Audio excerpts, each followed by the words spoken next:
yourselves comfortable and settle back. Now, are you all ready? Here we go.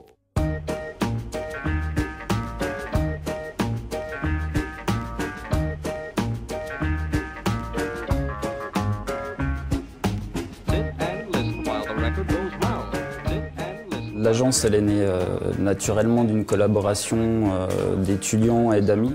En fait, on travaillait déjà beaucoup ensemble pendant les études et c'est un binôme qui fonctionnait plutôt bien. On développait des idées, on a une approche plutôt sympa et en phase.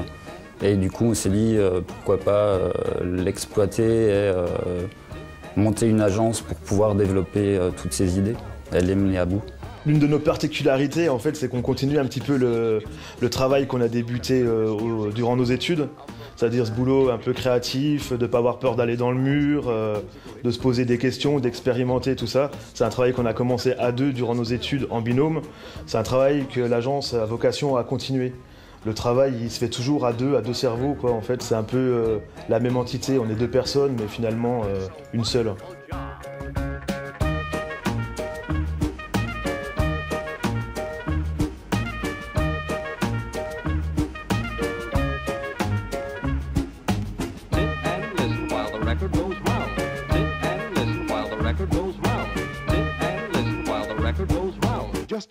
Dans la base conceptuelle finalement de nos approches, quand on va étudier le site, quand on va y intégrer en fait une architecture, on a toujours envie que cette architecture, elle se confonde quelque part avec cette idée du paysage, de son environnement proche ou lointain finalement.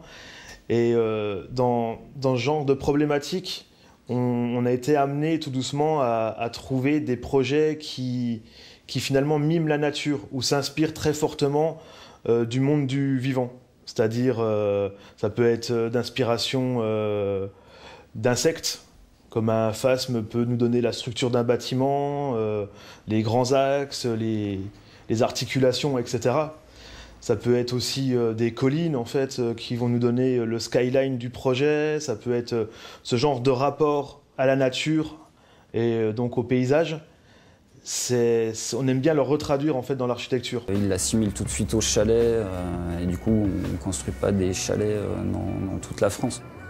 On a tendance plutôt à s'orienter vers des volumétries un peu plus torturées pour peut-être, je sais pas, capter une lumière naturelle qui va nous créer un canon de lumière ou créer un mur penché parce que en fait on va avoir une vue en contre-plongée, on va intégrer vraiment le paysage dans l'architecture et qui va justement modifier la volumétrie du bâtiment et pas poser un rectangle ou un carré ou dans l'espace.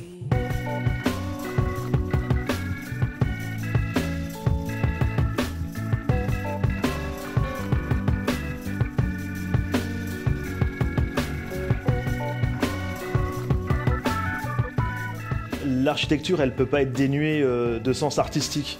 En fait, pour nous, la donnée créative, artistique, et que ça, c'est une composante essentielle à l'architecture.